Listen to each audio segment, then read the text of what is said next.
আসসালামু আলাইকুম বন্ধুরা, কেমন আছো? আশা করি আল্লাহর রহমতে ভালোই আছো। আমি আলহামদুলিল্লাহ ভালো আছি।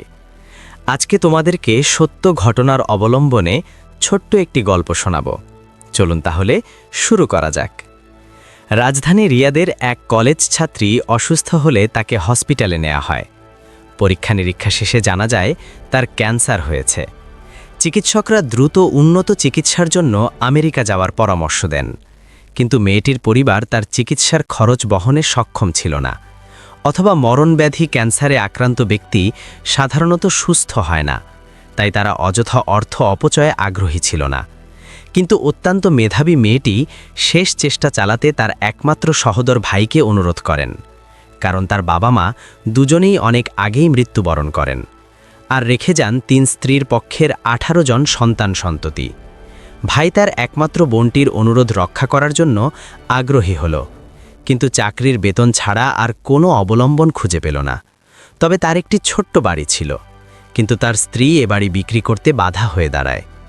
অবশেষে 7-5 ভেবে লোকটি বাড়িটি বন্ধক রেখে মোটা অঙ্কের টাকা সংগ্রহ করল।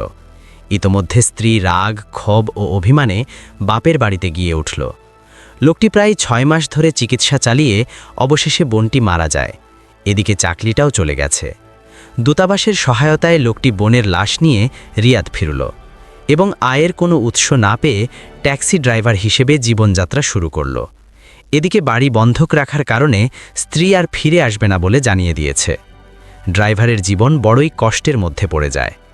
এক রাতে লোকটি শুয়ে শুয়ে বোনের স্মৃতিচারণ করছিল।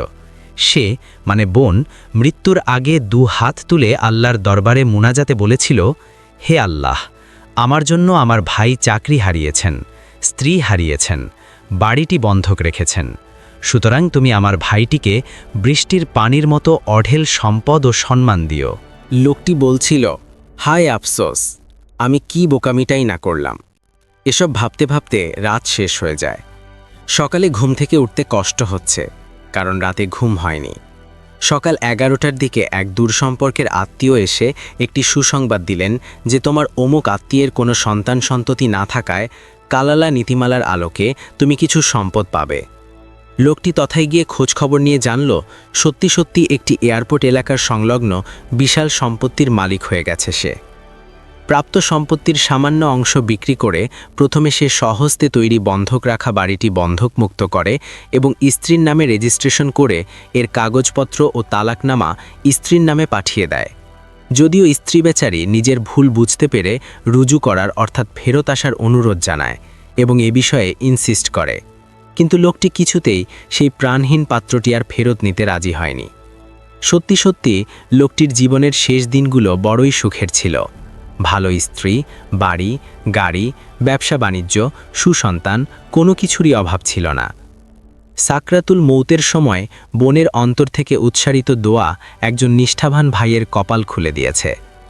বন্ধুরা, আমরা নিকটাত্মীয়ের সাথে সদ্ব্যবহার বজায় রাখতে পারলে কোনো না কোনোভাবে আল্লাহর রহমত থেকে বঞ্চিত হব না, ইনশাআল্লাহ।